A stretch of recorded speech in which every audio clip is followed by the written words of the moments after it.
There is no question that we are living in challenging times, but from those challenges emerge some very bold solutions that are being proposed, and it's happening across the country. And we're going to talk about the two latest states to make these kind of moves in this video as we explore.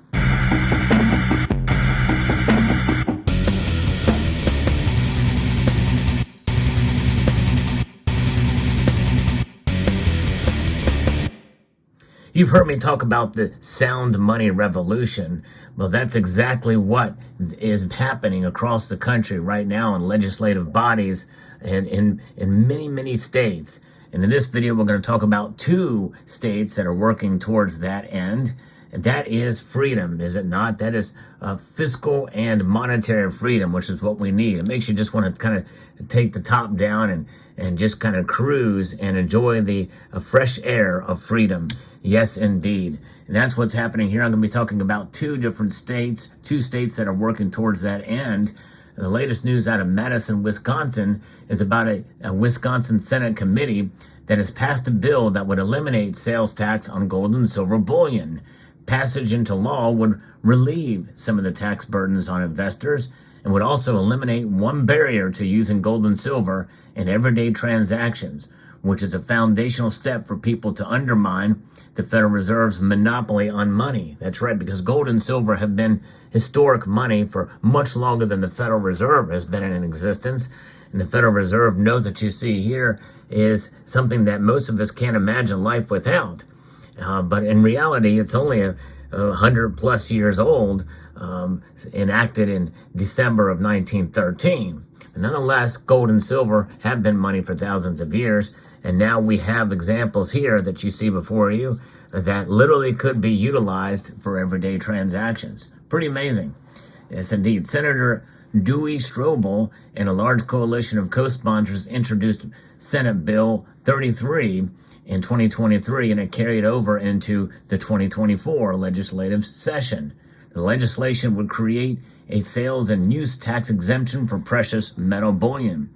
The bill defines precious metal bullion as coins, bars, rounds, or sheets even that contain at least 35% gold, silver, copper, platinum, and palladium. Now that is a little different than how the gold and silver has been defined in the past, but 35% gold, silver, copper, platinum, or palladium. This probably has to do with probably the lowest amount of silver content in a coin that we've seen, and that would be the war nickel. So essentially they're saying that war nickels essentially could be utilized like as constitutional silver again. On the 5th of February, the Senate committee passed SB 33 by a 5-3 vote. Now, a little background on this for all of these states before we get into what Nebraska is doing is that 43 states have eliminated sales tax on gold and silver bullion. Repealing sales tax on precious metals bullion takes a step towards treating gold and silver as money instead of just merely commodities. Taxes on precious metals bullion erect barriers to using gold and silver as money by raising transaction costs. And that is definitely for sure. And we've seen these kind of baby steps, and this is probably considered somewhat of a baby step, but when you remove that barrier, that means that more legislation could be introduced, and the state could actually literally save in gold and silver and create vaults for them, and that's already being done in other parts of the country.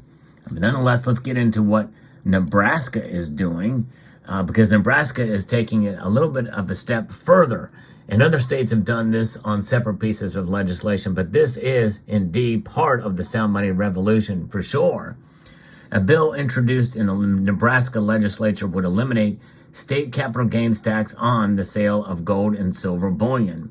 And of course, that's nothing new. We've seen that a lot of times around with other legislative initiatives, but capital gains tax is a pretty big barrier as well too. Passage into law would relieve some of the tax burdens on investors and eliminate one barrier to using gold and silver in everyday transactions, which is a foundational step for people to undermine the Federal Reserve's monopoly on money. Now, this is something that's very important because these steps are happening in these legislative bodies, and so far there's not been much pushback from the feds on this. So this is good news. Senator Ben Hansen introduced Legislative Bill 1305 on the 18th of January. The bill would effectively repeal state capital gains tax on the sale of gold and silver, bullion defined as coins, bars, ingots, notes, leaf, foil, film, or commemorative medallions.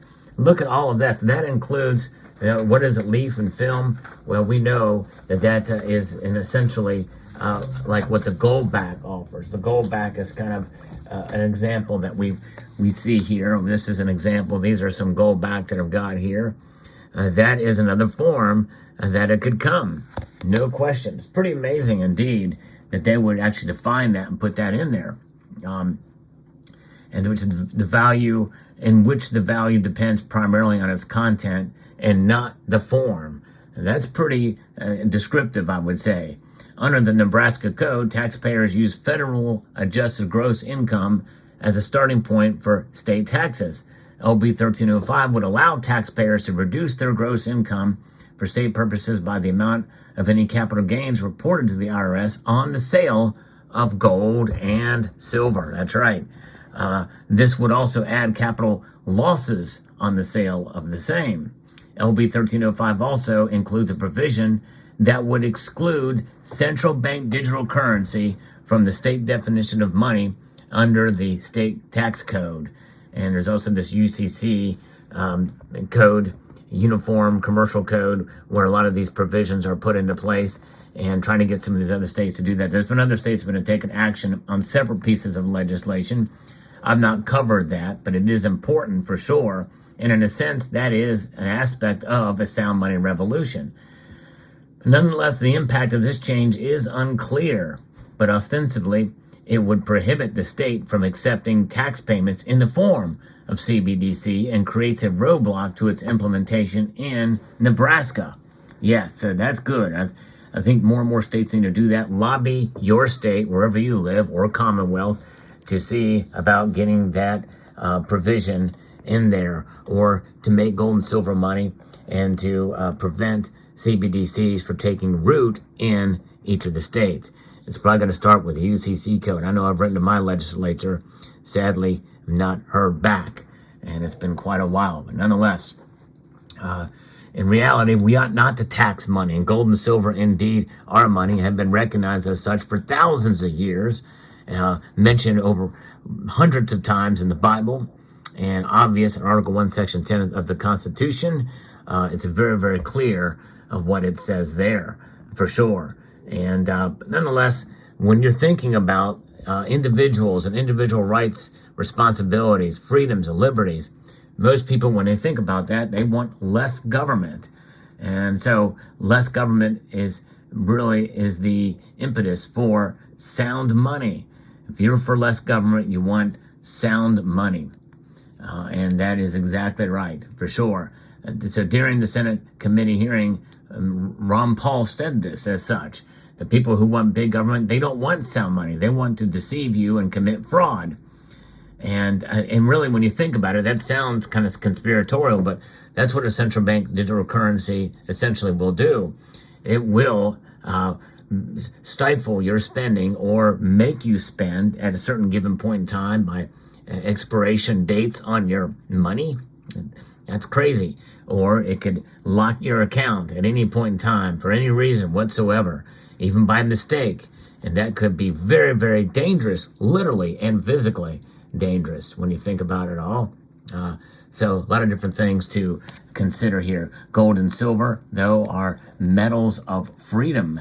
Not metals, not metals, because they have been for thousands of years. Even the Romans, the ancient Romans, when they got the people, when they thought their gold was going to be seized, well, they put them in clay pots and buried them deep underground.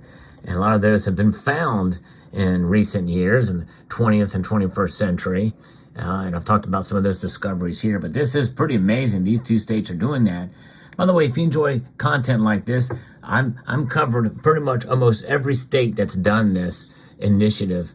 And if you enjoyed the content like this and want the latest in the precious metals news and analysis, I hope you will consider pressing that subscribe button down below. and also hitting the like button as well. It helps the algorithm try to get this news out there, because I think it's exciting, and I think it's a good thing that we're starting to see more and more moves towards the transition from unsound money to sound money. That's exactly what gold and silver are, giving you fiscal, financial, and monetary freedom, which is what we all really want in the end, as well as personal freedom and security. But it doesn't get much more secure, because you can't hack into gold and silver, physical gold and silver bullion coins, or coins at all, or foil, or whatever kind of form that it could be in. Very interesting definitions for both of these states, by the way. I found that quite interesting and intriguing. But there you have it. There's your latest news on what's going on with 2 more states that are making inroads and progress in the sound money revolution. Let me know what your thoughts are down in the comment section down below. I hope you found this video informative, insightful, and educational. We'd like to extend a multitude of gratitude to each and every one of you for taking the time to watch, and to encourage you to please rate, share, comment, and subscribe.